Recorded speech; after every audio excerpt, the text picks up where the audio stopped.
Hi everyone, welcome to study word classes. तो friends, आज हम लोग मैथ पेडागोजी के क्वेश्चन करने वाले हैं। इसमें हम लोग 15 क्वेश्चन करेंगे क्योंकि आपके मैथ पेडागोजी यानी मैथ जो सेक्शन होता है इसमें 30 क्वेश्चन आते हैं। तो इसमें से 15 नंबर जो होते हैं वो कंटेंट के आते हैं और 15 नंबर जो होते हैं पेडागोजी के होते हैं। एक दो नंबर इधर उधर हो सकता है, ठीक है। तो इसको लास्ट तक देखना। ये क्लास आपको डेली 3 बजे मिलती है, तो आप इसको डेली ज्वाइन कर सकते हैं। इसमें हम लोग प्रीवियस के क्वेश्चन जो है वो करना स्टार्ट कर चुके हैं क्योंकि हम लोगों की जो कॉन्टेंट की क्लास है वो कंप्लीट हो चुकी है।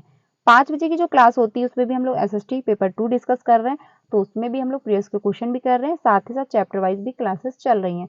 तो अगर आपने ज्वाइन नहीं किया तो जाकर के चैप्टर वाइज क्लासेस भी ज्वाइन कर सकते हैं। तो स्टार्ट करते हैं आज के जो क्वेश्चन है।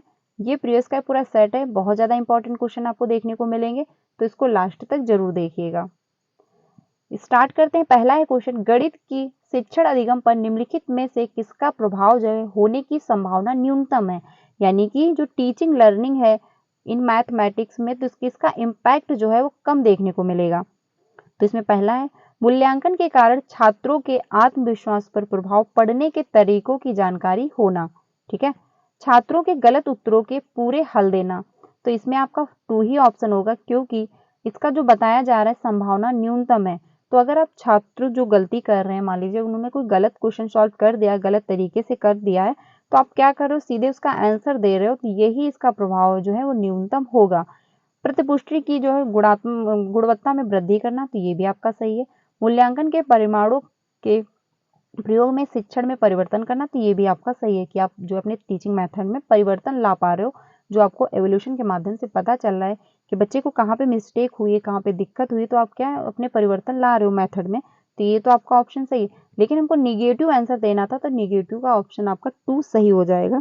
क्योंकि अगर मान लीजिए किसी बच्चे से कोई दिक्कत हो रही है क्वेश्चन को सॉल्व करने में, तो आप उसका सीधा सीधा आंसर नहीं दे दोगे। समझोगे कि बच्चे को कहाँ पे मिस्टेक हुई है, कहाँ पे बच्चे से दिक्कत हुई है और कहाँ पे बच्चे को समझने में प्रॉब्लम हो रही है। आप उस पर क्या करोगे, एनालिसिस करोगे, डिस्कशन करोगे, एक्सप्लेन करने की कोशिश करोगे, बच्चे का भी पॉइंट ऑफ व्यू समझोगे कि आखिर बच्चे को मिस्टेक कहाँ पे हो रही थी बच्चे के द्वारा। तो इसमें आपका 2 ऑप्शन सही होगा। अगर आप सीधे आंसर दे दोगे तो बच्चा जो है अपनी कोशिश नहीं करेगा, वो तर्क वितर्क जो है वो नहीं कर पाएगा। तो इसमें आपका 2 ऑप्शन सही होगा क्योंकि न्यूनतम यानी जो कम से सबसे कम प्रभाव पड़ेगा, तो आपका 2 ऑप्शन सही हो जाएगा। अगले क्वेश्चन पे चलते हैं। अगला है, रोहित ने अनुभव किया कि वर्ग ए जो है वर्ग एक समचतुर्भुज और एक आयत दोनों ही हैं। यानी जो रोहित है उसने अनुभव किया कि जो वर्ग एक समचतुर्भुज है और आयत जो है वो क्या है, दोनों एक ही हैं। वेन हिले के अनुसार मानस चिंतन के कौन से चरण पर है। यानी जो बच्चा है वेन हिले के अनुसार कौन से स्तर पर है। वेन हिले की थ्योरी हम लोगों ने जब मैथ पेडागोजी का कंटेंट की क्लास की थी तो उसमें हम लोगों ने डिस्कस किया था। अगर आपने नहीं देखा तो जाकर के देख सकते हैं, बहुत अच्छे से आपको समझ में आएगा। तो वेन हिले के संबंध में कौन सा बच्चा मतलब इस बच्चा जो है कौन से स्तर पर है, तो लेवल 2 पे अगर होगा तो रिलेशनशिप में है, या फिर मतलब स्तर 3 पर है निगमन, या फिर स्तर 0 पहचानना, या फिर स्तर 1 विश्लेषण। तो बच्चा जो है वो क्या कर रहा है, संबंध जोड़ पा रहा है कि जो मतलब वर्ग है एक समचतुर्भुज और आयत है वो दोनों क्या है, एक है। तो बच्चा लेवल 2 पे है, क्या कर रहा है, रिलेशनशिप यानी कि संबंध जो है वो जोड़ पा रहा है। अगर बच्चा 0 स्तर पर होता तो पहचानता कि ये जो समोसे के आकार का बना हुआ ये त्रिभुज है, या फिर जो ये ऐसे बना हुआ ये आयत है।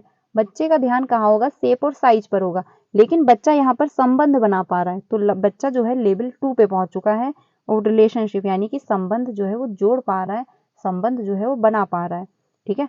एनालिसिस जो होता है स्तर 1 पर होता है, बच्चा एनालिसिस करना स्टार्ट कर देता है कि ये त्रिभुज है, ये आयत है, ये वर्ग है, तो वो क्या एनालिसिस करना स्टार्ट कर देता है। लेकिन बच्चा क्या है, स्तर लेवल 2 पे पहुंच चुका है क्योंकि वो अब संबंध यानी अब रिलेशनशिप भी बैठा पा रहा है, जोड़ पा रहा है कि हाँ इसमें क्या रिलेशनशिप है, क्या ये कॉमन है, क्या इसमें कॉमन नहीं है। ठीक है। तो इसमें आपका फर्स्ट ऑप्शन सही हो जाएगा। अगले क्वेश्चन पे चलते हैं। अगला है, किन्हीं दो पूर्ण संख्याओं के योग एक पूर्ण संख्या होता है। यानी मान लीजिए किसी दो पूर्ण संख्याएं हैं, तो जब आप उनको ऐड करोगे तो उनके जो संख्याएं बनेगी वो भी एक पूर्ण संख्या ही होगा। पूर्ण संख्याओं के इस गुण को इस प्रकार जो है उल्लेखित किया जाता है। यानी पूर्ण संख्याएं के इस गुण जो है उनको आप जो है इस प्रकार उल्लेखित करेंगे। पहला है साहचर्य गुण, या फिर वितरण गुण, या फिर संवरक गुण, या फिर क्रम विनिमय गुण। तो इसमें आपका जो 33 है इसमें आपका 3 ऑप्शन सही होगा, यानी संवरक गुण आपका हो जाएगा। ऐसे क्वेश्चन पूछे जाते हैं, यानी कभी कभी सहचर गुण का एग्जाम्पल दे के पूछ लेगा, कभी वितरण गुण का पूछ लेगा, या फिर क्रम विनिमय गुण का पूछ सकता है।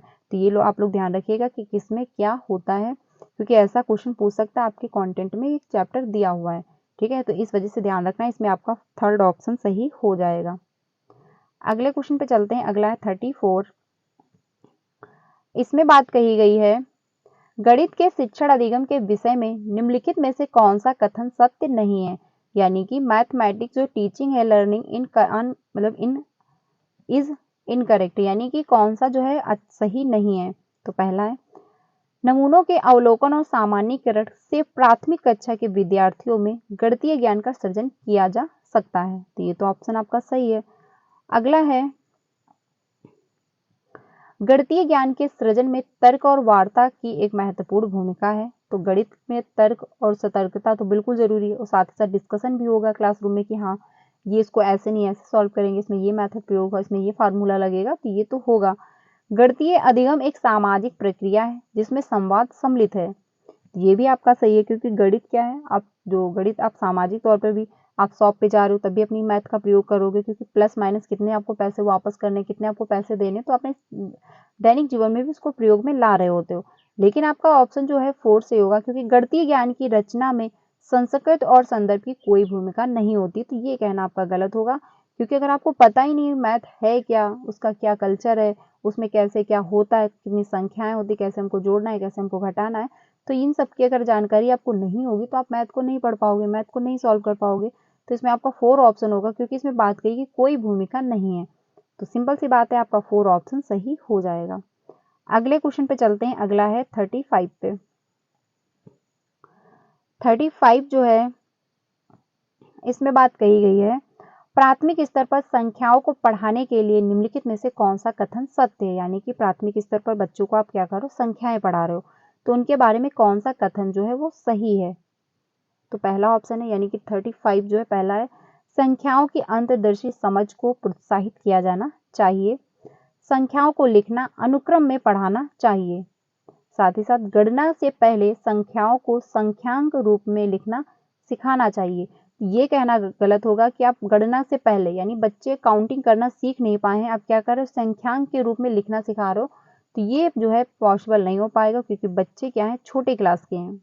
ठीक है, संख्याओं में अनुक्रम असंगति को जो है प्रोत्साहित करना चाहिए। तो इसमें आपका जो है आंसर फर्स्ट सही होगा, यानी कि ए डी तो सही है, क्योंकि असंगत को प्रोत्साहित करोगे तो बच्चा समझेगा कि हाँ 2 के पहले 1 आता है, 5 के पहले 4 आता है, या फिर 7 के जो है 8 आता है बाद में। तो ये क्या है, बच्चा समझ रहा है कि किसके पहले कौन सी संख्याएं आ रही हैं। तो आपका ए ऑप्शन जो है वो सही हो जाएगा। आपका जो सी है और आपका बी, ये ऑप्शन आपके गलत हो जाएंगे। इसमें आपका आंसर जो है फर्स्ट सही होगा 35 का। ठीक है, अगले क्वेश्चन पे चलते हैं। अगला है 36। इसमें बात कही गई है, प्राथमिक स्तर पर गणित पढ़ाने के लिए निम्नलिखित में से कौन सा पहलू अत्यंत महत्वपूर्ण है, यानी कि प्राथमिक स्तर पर क्या है, आप गणित पढ़ा रहे हो, तो इसमें से कौन सा जो पहलू है वो अत्यंत महत्वपूर्ण है। तो पहला है, उच्चतर पढ़ाई और रोजगार के लिए तैयार करना, या फिर अत्यंत महत्वपूर्ण की बात कही गई तो ये ध्यान रखिएगा, प्रौद्योगिकी के लिए प्रोत्साहन और तैयारी करना, या फिर गणित को बच्चे के जीवन के अनुभव का जो है भाग बनाना, या फिर परिकलन में शुद्धता विकसित करना। तो रोजगार के लिए तैयार करना ये आपका सेकेंडरी होगा। फर्स्ट प्रायोरिटी आप देंगे कि बच्चा जो है, जो मैथ सीख रहा है, वो अपने रियल लाइफ में प्रयोग कर पाए। मतलब कि प्राथमिक स्तर का बच्चा अगर है तो इसका इतना नॉलेज आना चाहिए, अगर वो शॉप पे जा रहा है तो उसको समझ में आए कि हाँ हमको कितने पैसे वापस करने हैं, कितने पैसे वापस नहीं करने, कितने हमको देने हैं, वो यानी कि अपने रियल लाइफ में प्रयोग कर पाए। ठीक है, अगला है, प्रौद्योगिकी के लिए प्रोत्साहन देना, तो ये भी आपका सेकेंडरी होगा। पहले तो बच्चे को एटलीस्ट इतनी मैथ आनी चाहिए कि अपने रियल लाइफ से प्रयोग कर पाए, रियल लाइफ में कनेक्ट कर पाए। तो इसमें आपका आंसर जो थर्ड सही होगा, यानी अत्यंत महत्वपूर्ण क्या है कि गणित को बच्चे के जीवन के अनुभव का जो है भाग बनाना चाहिए। तो बिल्कुल सही बात है, आपका थर्ड ऑप्शन सही हो जाएगा, क्योंकि पूछा अत्यंत महत्वपूर्ण, तो सबसे फर्स्ट प्रायोरिटी आप थर्ड ऑप्शन को ही देंगे। अगर बच्चा जो है अपने जीवन के अनुभव को भाग बना पाएगा मैथ को, तो धीरे धीरे उसका प्रयोग करके वो रोजगार भी शुरू कर देगा, कोई जो है अपना काम जो है प्रौद्योगिकी में भी अपना हेल्प ले लेगा। कोई भी अपना व्यवसाय वो स्टार्ट कर सकता है। तो इसमें आपका थर्ड ऑप्शन सही होगा। फर्स्ट प्रायोरिटी आपको क्या देनी है, गणित को बच्चे के जीवन के अनुभव का भाग बनाना चाहिए। तो इसमें आपका थर्ड ऑप्शन सही हो जाएगा। अगले क्वेश्चन पे चलते हैं। अगला है 37। गणित की प्रकृति के विषय में निम्नलिखित में से कौन सा कथन सत्य नहीं है, यानी आपको देखना है कौन सा स्टेटमेंट सही नहीं है।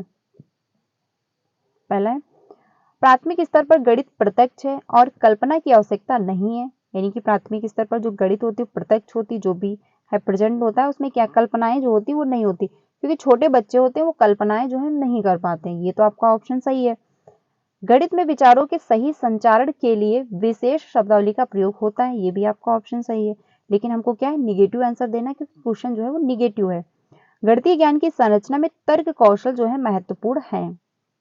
अगला जो है, गणितीय संकल्पनाओं की प्रकृति जो है श्रेणीबद्ध है, इसमें से बात जो कही गई है निम्नलिखित में से कौन सा कथन सत्य नहीं है। ठीक है। तो 37 जो है इसमें आपका ऑप्शन जो हो जाएगा फर्स्ट सही, क्योंकि बात कही गई गणित की प्रकृति के विषय में निम्नलिखित में से कौन सा कथन सत्य नहीं है। तो आपका थर्ड ऑप्शन होगा, गणितीय ज्ञान की संरचना में तर्क कौशल महत्वपूर्ण है। तो यही आपका ऑप्शन होगा। ऑफिशियल आंसर की में आपके जो है आंसर गिवन है थर्ड ही, तो आपका थर्ड ऑप्शन सही हो जाएगा। एक मिनट, आपका आंसर जो है 2 सही होगा। गणित में विचारों की सही संचारण के लिए विशेष शब्दावली का प्रयोग होता है। तो इसमें आपका 2 ऑप्शन होगा, सॉरी माफ करिएगा, इसमें आपका 2 ऑप्शन सही हो जाएगा। ठीक है, क्योंकि तर्क कौशल जो है बहुत इंपॉर्टेंट है। अगर बच्चा तर्क नहीं करेगा, डिस्कशन नहीं करेगा, वो तर्क वितर्क नहीं करेगा, तो मैथ को सॉल्व नहीं कर पाएगा। लेकिन इसमें शब्दावली का कोई जो है रोल नहीं होता है, यानी कि आपका 2 ऑप्शन सही हो जाएगा। अगले क्वेश्चन पे चलते हैं 38 पे। निम्नलिखित क्रियाकलापों में से किस से विद्यार्थियों में त्रिविम विवेचन विकसित होने की जो है सर्वाधिक संभावना है। तो पहला, चौपड़ आकृतियों को पहचानना, या फिर आंकड़ों को निरूपित करने के लिए दंड आलेख मतलब खींचना, या फिर एक संख्या चार्ट में नमूने को पहचानना, जो है सुकोड़े मतलब सुडोकू पहेली को जो है हल करना।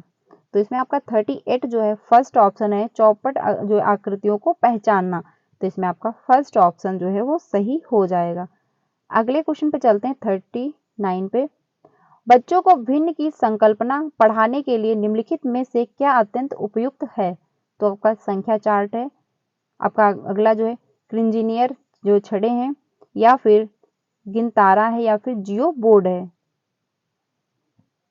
तो इसमें आपका 39 का जो है 2 ऑप्शन सही होगा। जो आपका क्रिंजीनियर जो छड़े हैं वो क्या है, बच्चों को भिन्न की संकल्पना पढ़ाने के लिए अत्यंत उपयुक्त होती हैं।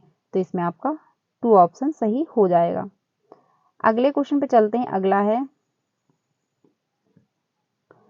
अगला जो क्वेश्चन है इसमें बात कही गई है, निम्नलिखित कथनों में से किसमें संख्या की 3 का जो है प्रयोग क्रम सूचक भाव में हुआ है, यानी 3 संख्याओं का जो प्रयोग है वो क्रम सूचक भाव में हुआ है। तो पहला है, प्रत्येक समूह में 3 टीम सदस्य हैं, या फिर इस डिब्बे में 3 पेंसिलियों के लिए जो है कई समूह हैं, या फिर मैं इस इमारत की तीसरी मंजिल पर रहता हूं, या फिर इस घर में 3 कमरे हैं।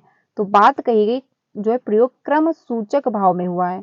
ठीक है, तो आपका आंसर जो होगा वो थर्ड से होगा, क्योंकि मैं इस इमारत की तीसरी मंजिल पर हूँ, यानी कि मान लीजिए अगर तीसरी मंजिल पर व्यक्ति है तो ये फर्स्ट मंजिल हो गई, ये आपका सेकंड हो गया, ये आपका थर्ड हो गया। तो ये क्रम में भी है और क्रम सूचक भी है, यानी ये एक दूसरे क्रम में जा रहा है ना, या वो तीसरी मंजिल पर अगर है तो वो क्रम में ही है, यानी फर्स्ट फ्लोर से सेकंड फिर थर्ड, तो ये क्रम में गए हुए हैं ना। तो इसमें आपका थर्ड ऑप्शन सही हो जाएगा। इसमें जो कहा गया पहला ऑप्शन, प्रत्येक समूह में 3 टीम सदस्य हैं, तो ये 3 टीम सदस्य तो हो सकते हैं लेकिन कोई क्रम में नहीं है। ठीक है, 3 पेंसिलों के लिए कई समूह हैं, तो ये भी इसमें कोई आपका क्रम नहीं होगा, क्योंकि पेंसिलें क्या आपस में मिक्स होंगी। इस घर में 3 कमरे हैं, तो 3 कमरे भी हो सकते हैं कहीं भी, ये तो नहीं बात कहेगी कि किस सीक्वेंस में है। मान लीजिए ये कमरा एक है, ये कमरा एक है, ऐसा तो नहीं है। हो सकता है एक कमरा यहाँ पे हो, एक कमरा यहाँ पर हो, एक कमरा यहाँ पर हो। ठीक है, लेकिन पूछा है क्या क्रम सूचक, तो क्रम सूचक आपका थर्ड ऑप्शन सही हो जाएगा। क्योंकि मान लीजिए इसमें बात ये कही गई है कि इमारत की तीसरी मंजिल पर है, तो इमारत की तीसरी मंजिल जो पहले फर्स्ट मंजिल होगी तभी जाके सेकंड मंजिल बनेगी, और सेकंड मंजिल होगी तभी जाके थर्ड मंजिल बनेगी। तो इसमें आपका क्रम सूचक हो जाएगा, यानी कि आपका थर्ड ऑप्शन सही हो जाएगा। अगले क्वेश्चन पे चलते हैं। अगला है शुद्ध कथन को पहचानिए, यानी इसमें से कौन सा जो स्टेटमेंट वो सही है। पहला है परिमाप और क्षेत्रफल का मात्रक समान होता है।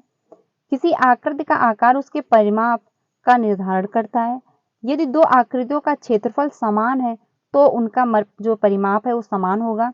या फिर यदि दो आकृतियों का परिमाप समान है तो उनका क्षेत्रफल जो है वो समान होगा।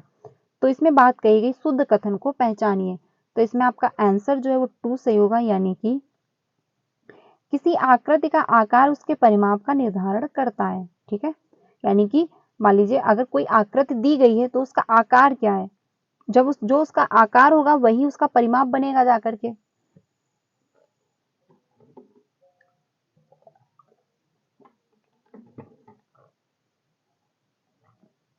तो इसमें आपका जो है आंसर 2 सही हो जाएगा, क्योंकि आकार ही निर्धारित करेगा कि परिमाप जो है वो कितना होगा। ठीक है, मान लीजिए ये है, इसका परिमाप ज्यादा होगा, अगर ये छोटा सा बना हुआ है तो इसका आकार जो है छोटा हो गया, तो इसका परिमाप जो है वो भी छोटा होगा। तो इसमें आपका जो आंसर है वो 2 ऑप्शन सही हो जाएगा। यदि दो आकृतियों का क्षेत्रफल समान है तो परिमाप समान होगा, तो ये कहना सही नहीं है, हो सकता परिमाप जो है आगे पीछे हो जाए। यदि दो आकृतियों का परिमाप समान है तो क्षेत्रफल भी समान होगा, तो ये भी पॉसिबल नहीं है। लेकिन इसमें जो आपका सेकंड ऑप्शन है वो सही है कि अगर आकृतियां जो है मतलब आकार सेम है तो परिमाप निर्धारित हो जाएगा, यानी कि आकृति का जो आकार है उसके परिमाप को निर्धारित कर रहा होता है। तो आपका 2 ऑप्शन सही हो जाएगा। अगले क्वेश्चन पे चलते हैं। अगला है 42, गणितीय पाठ्यक्रम के संबंध में शुद्ध कथन को पहचानिए, यानी कि शुद्ध कथन कौन सा इसमें है। पहला है समझ को बेहतर करने के लिए ऋणात्मक संख्याओं की संकल्पनाओं का परिचय जो है प्राथमिक स्तर पर देना चाहिए। या फिर क्षेत्रफल मापन की संकल्पना का परिचय केवल उच्च स्तर पर देना चाहिए। तो ये कहना आपका गलत होगा, क्योंकि प्राथमिक स्तर यानी 1 to 5 के बच्चे हैं, तो धीरे धीरे जब वो 5 क्लास में पहुंचेंगे तो उनको समझ में आना स्टार्ट हो चुका होता है। बीजगणितीय विचारों की नींव प्राथमिक स्तर पर डाली जा सकती, तो ये कहना गलत होगा, क्योंकि बीजगणित जो होती है हम क्लास 6 से पढ़ना स्टार्ट करते हैं। ठीक है, भिन्नों की संकल्पना का परिचय केवल उच्च प्राथमिक स्तर पर देना चाहिए, तो ये भी आपका पॉसिबल नहीं है, क्योंकि बच्चा मान लीजिए 1 2 में नहीं समझ पाएगा, लेकिन जैसे वो 3rd में आएगा, 4th में आएगा, 5th में आएगा तो भिन्नों के बारे में समझना स्टार्ट कर चुका होता है। तो इसमें आपका ये भी कहना गलत होगा। आंसर जो है आपका फर्स्ट सही है कि समझ को बेहतर करने के लिए, यानी बच्चे की जो समझ है अगर बेहतर करना चाह रहे हैं तो ऋणात्मक संख्याओं की संकल्पनाओं का परिचय दे, प्राथमिक स्तर पर ही देना स्टार्ट कर देना चाहिए। तो इसमें आपका फर्स्ट आंसर सही हो जाएगा। अगले क्वेश्चन पे चलते हैं। अगला है प्राथमिक स्तर पर त्रिभुजों की अवधारणाओं का परिचय देने के संबंध में शुद्ध कथन को पहचानिए, यानी कि आपको क्या है त्रिभुजों के बारे में बताना है। तो पहला है बच्चों के समझ भिन्न प्रकारों के त्रिभुज जो है प्रस्तुत किए जाने चाहिए, परंतु अन्य आकृतियों से दूर रखना चाहिए। तो इसमें बात कही गई शुद्ध कथन को पहचानना है। अगला है बच्चों के समझ सभी प्रकार की त्रिभुज व अन्य आकृतियां जो हैं भी प्रस्तुत करनी चाहिए। सबसे पहले त्रिभुज की परिभाषा दे देनी चाहिए। संभ्रांति से बचाने के लिए बच्चों को केवल समबाहु त्रिभुज ही जो प्रस्तुत कराने चाहिए। तो ये भी आपका आंसर गलत होगा, क्योंकि केवल समबाहु त्रिभुज जो है आप उन्हीं से परिचित नहीं करवा सकते। सबसे पहले त्रिभुज की जो है परिभाषा दे देनी चाहिए, तो बच्चे पहले समझो तो कि एटलीस्ट त्रिभुज है क्या, फिर आप उसके बारे में इंट्रोडक्शन देंगे, मतलब फिर आप उसके बारे में जो है परिभाषाएं देंगे। अगला है तो इसमें आपका आंसर जो है सेकंड सही है, यानी बच्चों के जो है समझ सभी प्रकार की त्रिभुज व अन्य आकृतियों भी प्रस्तुत करनी चाहिए, जिससे क्या है बच्चे में क्लियरिटी आएगी कि हाँ अगर आप उसी से रिलेटेड अन्य त्रिभुज की आकृतियां प्रेजेंट कर रहे हो तो उसको समझ में आएगा कि हाँ ये कौन सी आकृति है या ये आकृति है। तो उसमें कंफ्यूजन अगर बच्चे में हो रही है तो उसकी क्लियर हो जाएगी। यानी कि जो बात की जाती है एग्जाम्पल और नॉन एग्जाम्पल, यानी एग्जाम्पल अगर आप क्लासरूम में दे रहे हैं और साथ ही साथ अगर नॉन एग्जाम्पल भी दे रहे हैं तो बच्चे में क्लियरिटी आ रही होती है, कंफ्यूजन जो है उसका दूर हो रहा होता है। तो इसमें आपका 2 ऑप्शन सही हो जाएगा। अब हम लोग चलते हैं अगले क्वेश्चन पे। अगला जो क्वेश्चन इसमें है वो मैथ का है, यानी मैथ कंटेंट का है। एंड लास्ट में जो आपके 2 ऐसे क्वेश्चन है जो मैथ पेडागोजी के ही हैं, तो हम लोग उसको सॉल्व करते हैं। ये कंटेंट के जो क्वेश्चन है इसको हम लोग क्या कर रहे हैं, स्किप कर रहे हैं। ठीक है, लास्ट में 2 क्वेश्चन दिए गए थे तो मैंने सोचा उनको भी हम सॉल्व करा देते हैं, क्योंकि क्वेश्चन जो है वो हर एक क्वेश्चन बहुत ज़्यादा इंपॉर्टेंट हो सकता है, यही क्वेश्चन रिपीट हो जाए, इस वजह से इसको ये लास्ट में थे तो मैंने सोचा लास्ट में भी डिस्कस कर देंगे। पहला है मतलब अगला है क्वेश्चन, गणित के शिक्षण अधिगम संदर्भ में निम्नलिखित में से कौन सी प्रक्रिया वांछनीय है, यानी कि कौन सी जो प्रक्रिया है वो वांछनीय बताई गई है। पहला है खुली पुस्तक जो है परीक्षा से बचाना चाहिए, बच्चों को क्या है खुली पुस्तक परीक्षा से आप बचाएंगे, या फिर विद्यार्थियों को बताना चाहिए कि प्रश्नों को हल करने के लिए निर्धारित कदमों का अनुकरण करें, या फिर भ्रांति को रोकने के लिए मुक्त उत्तर वाले जो है प्रश्नों से बचाना चाहिए। तो इसमें पूछा गया है शिक्षण अधिगम संदर्भ में निम्नलिखित में से कौन सी प्रक्रिया वांछनीय है। अगला है संकल्पनाओं की अंतर्दर्शी समझ को प्रोत्साहित करना चाहिए। तो बिल्कुल सही बात है कि इसमें जो है संकल्पनाओं की अंतर्दर्शी समझ को आप प्रोत्साहित करेंगे तो बच्चे को बेहतर समझ में आएगा। ठीक है, तो इसमें आपका 4 ऑप्शन सही होगा। ये कहना गलत होगा कि खुली पुस्तक परीक्षा से आप बचेंगे, तो अगर ऐसे ओपन एंडेड क्वेश्चन अगर आप नहीं पूछ रहे, ओपन बुक जो टेस्ट है उससे आप नहीं करेंगे तो बच्चों को समझ में इतना नहीं आएगा। तो ये भी आपका ऑप्शन नहीं होगा, ये भी आपका ऑप्शन नहीं। ऑप्शन जो है आपका 4 ऑप्शन सही है, संकल्पनाओं की अंतर्दर्शी समझ को जो है वो प्रोत्साहित करना चाहिए, आपका 4 ऑप्शन सही हो जाएगा। ये लास्ट क्वेश्चन है, गणित के कक्षा कक्ष में अध्यापक ने निम्नलिखित कुछ प्रश्न जो है प्रस्तुत किए, जो कि ये दिए हुए हैं। अब आपको देखना है इसमें कौन सा ओपन एंडेड क्वेश्चन है और कौन सा जो है क्लोज एंडेड क्वेश्चन है। तो इसमें पहला है एक उस आयत का क्षेत्रफल है जिसकी एक भुजा 5 सेंटीमीटर और जो परिमाप है वो 3 सेंटीमीटर है। ठीक है, अगला है सी उन संख्याओं का समुच्चय ज्ञात कीजिए जिनका मध्यांक 4 है। अगला है 0 से लेके 8 के मध्य सभी अभाज्य संख्याओं की सूची बनाइए। तो अगर आप क्वेश्चन नंबर फर्स्ट देख रहे होंगे और क्वेश्चन नंबर जो है आप थर्ड देख रहे होंगे तो आपको समझ में आ रहा होगा कि इसमें क्लोज एंडेड क्वेश्चन पूछा जा रहा है, यानी इसमें फिक्स आंसर है कि यही होगा। जैसे कि उस आयत का क्षेत्रफल बताइए जिसके मतलब जिसकी एक त्रिभुजा जो है एक भुजा जो है 5 सेंटीमीटर और परिमाप 3 सेंटीमीटर। तो इसका फिक्स आंसर होगा कि इतना आंसर आएगा। जब आप इसको सॉल्व करेंगे तो इसका फिक्स आंसर निकलेगा, चाहे आप एक बार सॉल्व करें, चाहे आप 10 बार सॉल्व करें, चाहे आप किसी से भी सॉल्व कराएं, इसका फिक्स आंसर निकलने वाला है। ठीक है, लेकिन वहीं पे अगर आप बी क्वेश्चन को देख रहे होंगे तो इसमें बात कही जा रही उन संख्याओं का समुच्चय ज्ञात कीजिए जिनका मध्यांक 4 है। तो इसमें आप थोड़ा दिमाग लगाएंगे, हो सकता है इसकी संख्याएं अलग अलग बने।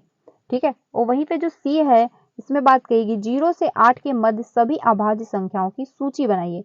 तो इसमें भी फिक्स है, 0 से लेके 8 तक जितनी अभाज्य संख्याएं होंगी आप वो लिख दोगे। एक बार लिखोगे तब भी आंसर वही आएगा, 10 बार लिखोगे तब भी आंसर वही आएगा। तो क्वेश्चन नंबर जो 1 है एंड क्वेश्चन नंबर जो सी है, ऑप्शन नंबर सी जो है क्वेश्चन ऑप्शन नंबर फर्स्ट है, इसमें आपका क्लोज एंडेड क्वेश्चन पूछा जा रहा है, क्योंकि इसका आंसर जो फिक्स आ रहा है कि यही इसका आंसर होगा। और जिसका फिक्स आंसर होता है वो क्लोज एंडेड क्वेश्चन कहलाते हैं। जिसका मतलब क्वेश्चन जो है फिक्स मतलब एक से भी ज्यादा आंसर हो सकते हैं, बच्चा उस पर तर्क वितर्क कर सकता है, उसके सभी बच्चों को सोच पा रहा है, तो वो आपका ओपन एंडेड हो जाता है। तो इसमें आपका बाकी डी जो है आयतों के बारे में आपको जो भी गणितीय जानकारी है मुझे बताइए। तो इसमें बच्चे जो गणितीय जानकारी होगी, मान लीजिए क्लासरूम में 30 बच्चे हैं तो 30 बच्चे की गणितीय जानकारी जो एक प्रकार की तो नहीं होगी, हर बच्चा क्या है अपनी अपनी राय देगा। अब टीचर जो है मल्टीपल वे में समझेगा कि हाँ ये बच्चे ने ये जानकारी दी, बच्चे को ये समझ में आया, दूसरे बच्चे को ये समझ में आया, तीसरे बच्चे को ये समझ में आया, यानी हर बच्चे की जो उसमें थिंकिंग होगी वो अलग अलग होगी। हर बच्चा जो प्रेजेंट करेगा वो अलग अलग तरीके से प्रेजेंट करेगा। लेकिन आंसर जो आपका क्वेश्चन नंबर जो फर्स्ट था ऑप्शन नंबर, इसमें आपका फिक्स आंसर है। क्लासरूम में अगर 30 बच्चे हैं तो 30 बच्चे अगर मैथ आती है, अगर वो सॉल्व कर पा रहे हैं तो 30 के क्या आंसर फिक्स होंगे कि आंसर एक ही रहने वाला है। और अगर आप डी क्वेश्चन को देख रहे हैं तो इसमें किसी भी बच्चे का आंसर एक फिक्स नहीं होगा। क्या है, क्योंकि आयतों के बारे में आपको जो भी गणितीय जानकारी है, अब बच्चे को क्या उसके बारे में गणितीय जानकारी है वो बच्चा ही समझ पाएगा, अपने हिसाब से एक्सप्लेन करेगा। तो इसमें आपका ए और सी क्लोज एंडेड है, बी और डी आपका ओपन एंडेड क्वेश्चन कहलाएंगे। तो अब हम लोग ऑप्शन चेक कर लेते हैं, यानी कि इसमें आपका ऑप्शन जो है 2 सही होगा। ए और सी आपके बंद सिर वाले प्रश्न हैं, बी और डी जो आपके मुक्त सिर वाले प्रश्न हैं, यानी कि ए और आर जो है क्लोज एंडेड है और आपके बी और जो डी हैं आर ओपन एंडेड क्वेश्चन कहलाते हैं। तो इसमें आपका 2 ऑप्शन सही हो जाएगा। ठीक है, तो ये क्वेश्चन थे, मैंने आप लोगों के साथ डिस्कस किए। आई होप आप लोगों को काफ़ी हेल्प मिली होगी। इसमें जो मतलब ये पूरा एक सेट था, प्रीवियस का क्वेश्चन का पूरा एक पेपर है। इसमें जितने मैथ पेडागोजी में जो मतलब मैथ पेडागोजी के जितने भी क्वेश्चन थे इस मतलब पेपर में, वो मैंने आप लोगों के साथ डिस्कस किए। आई होप आपको हेल्प मिली होगी। क्लास अच्छी लगी हो तो लाइक करिएगा एंड अपने सारे फ्रेंड को शेयर करना जो भी सीटेट की प्रिपरेशन कर रहे हैं। ये क्लास डेली 3 बजे मिलती है, तो आप इसको ज्वाइन कर सकते हैं। चैनल पर पहली बार आए हो तो वीडियो को लाइक करके चैनल को भी सब्सक्राइब कर लीजिएगा, सो दैट आपको सारी इन्फॉर्मेशन मिलती है टीचिंग से रिलेटेड एंड आपको क्लासेस भी मिलती हैं, चाहे आप सीटेट की प्रिपरेशन कर रहे हो या फिर आप बीपीएससी टीआरई 3 का एग्जाम देने वाले हो, जिसमें हम लोग जीके जीएस कवर कंप्लीट कर रहे हैं, जो कि 2 बजे की क्लास होती है, तो आप लोग ज्वाइन कर सकते हैं। तो आज के लिए इतना ही रखते हैं। वीडियो अच्छी लगी हो तो लाइक करिएगा, बाकी अपने सारे फ्रेंड को शेयर करना। लास्ट में अपना स्कोर जरूर बताइएगा कि कितना आपका स्कोर हो पा रहा है। मिलते हैं नेक्स्ट वीडियो में। Thank you.